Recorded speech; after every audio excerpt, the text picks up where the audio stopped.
America is often said by President Barack Obama, former President George W. Bush, and many others to be addicted to oil.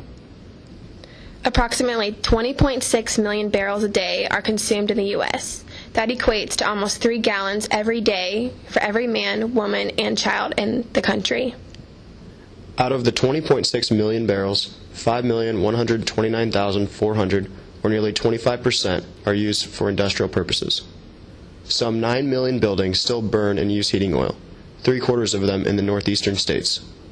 So what is heating oil? Heating oil is a refined crude oil made from petroleum and used in furnaces or boilers to heat buildings. There are a variety of different heating fuels, but the most air pollution is from burning number 6 and number 4 oil, the dirtiest sludge from the bottom of the barrel. Burning these high polluting grades of oil produce pollutants such as soot, sulfur dioxide, nitrogen oxide, and carbon dioxide.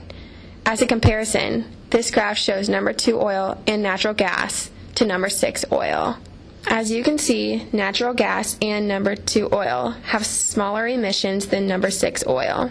A new study shows that nickel-laden soot pollution coming from the heating oil is associated with respiratory symptoms in young children. New York City has twice the national asthma hospitalization rate among children from ages 0 to 14. Would you want your child in New York City with these statistics? If that doesn't grab your attention, these 9,000 sludge-burning buildings, which represent 1% of the city's buildings, contribute 86% of the city's heating oil soot pollution. That is more soot pollution than from all of New York City's cars and trucks. With that being said, there is no nationwide policy for this. There is nothing that addresses the heating and oil sector. New York City is attempting to do this now, but most states do not recognize it. Under the PLANYC, they are trying to improve the environment and are creating a rule that by 2015, existing boilers must switch from number 6 to number 4 oil. And by 2030, number 6 must be completely phased out. While number 4 is not the cleanest, it is way better than the number 6 oil. Obviously, there are many positives with a policy like this. The overall goal is to reduce particulate matter in New York City air by 5%, and not only improve air quality, but reduce health issues from poor air quality. Specifically looking at numbers, a 200-unit apartment building switching from number 6 to natural gas is the same as taking 45 delivery trucks off the road. Fairview Owner Corp., a real estate company in New York City, switched from heating oil to natural gas. The capital cost of the burner and fuel tank being replaced was $198,450. The annual savings of switching from oil to natural gas from 2008-2009 was $191,575, with a payback period of 1.035 years. There are also downsides. Switching costs are relatively high. For example, the average cost of modifying a boiler to burn cleaner oil is $10,000, but it can be as high as $50,000. Not to forget, with limited state funding, the majority of the cost will be placed on individual building owners. Based on simple economics, dirty oil is more convenient and cheaper than clean oil, which makes it have greater demand in the short run. In addition, building owners may have trouble obtaining tenants because they do not want to pay for higher heating fuels. However, over the next 10 years, it is likely that natural gas prices will be lower than prices for number 2, number 4, and number 6 oils. But short-run incentives for building owners to convert is not as financially attractive.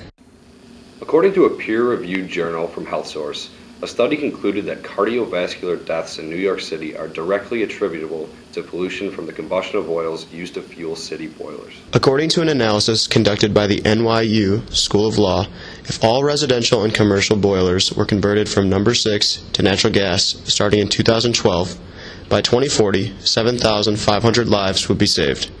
The EPA calculates each statistical human life is worth $6,900,208, which results in approximately $51 billion in total net benefits. Taking a look at the cost-benefit analysis from the same study, the benefits from switching would outweigh the cost 2 to 1 in terms of avoided mortalities and billions of dollars of measurable health benefits. Obviously, based on this academic analysis, it is pretty clear that moving away from number 6 oil is a necessity for NYC and will reap a lot of benefits in comparison to the cost. The overarching problem is there is a lack of incentive for buildings, especially with low income, to not only meet requirements timely, but meet them ahead of schedule. There are many potential ways to improve this current rule. including placing a tax on number 6 oil, thus making it more expensive to use, or implementing a moratorium on number 6 oil, making it impossible to use, or even allowing the government to put some mandate that requires all boilers to use natural gas. However, we believe that this is not a federal government issue, but is a statewide issue. As you can see from this graph, this is more of a problem for some states. Therefore, we feel that the current plan for NYC is lacking proper state-funded incentives to get building owners to make the switch from number 6 to natural gas. Obviously, we understand it's going to be a phase-out process, and that the short-run costs from switching to natural gas may be too steep for some building owners, but it needs to be enforced before the year 2030, and that is when the state government steps in and implements a gradual tax on number 6 oil. Our preferred policy will be to implement a 1% gradual tax rate every year, and by year 2017, number 6 oil will be more expensive than number 4 oil. And hopefully this provides incentive to phase out number 6 oil within the next 5 years. As you can see from this graph, in a little over this 5-year time span, the cost to consume number 6 oil will exceed the cost to consume number 4 oil, thus inspiring consumers to make a cost-saving switch to number 4 oil. To sum it up, there are currently no federal regulations regarding heating oil emissions. New York City and its plan to tackle this issue is a good start, but lacking the proper financial incentives for building owners may prove to be a large obstacle in achieving this desired goal of cleaner air. With our gradual tax on number 6 oil, we feel that a state-regulated tax would maximize net benefits to society and more efficiently reduce air pollution caused by heating oil in a timelier fashion. The ultimate goal for New York City should be for all of its buildings to be heated using natural gas. But, as previously mentioned, the cost of directly switching from oil to natural gas can be very high. Therefore, a quick 5-year phase-out of the number 6 oil will immediately put this plan into motion. If this gradual tax proves successful, a similar plan could be put into place for phasing out the number 4 oil and converting to number 2 oil. The financial incentives alone and quick recoup of investment for switching to natural gas should provide those building owners that can afford it to do so. For the many who can't, this gradual tax will give them time to plan for the future as heating costs begin to escalate.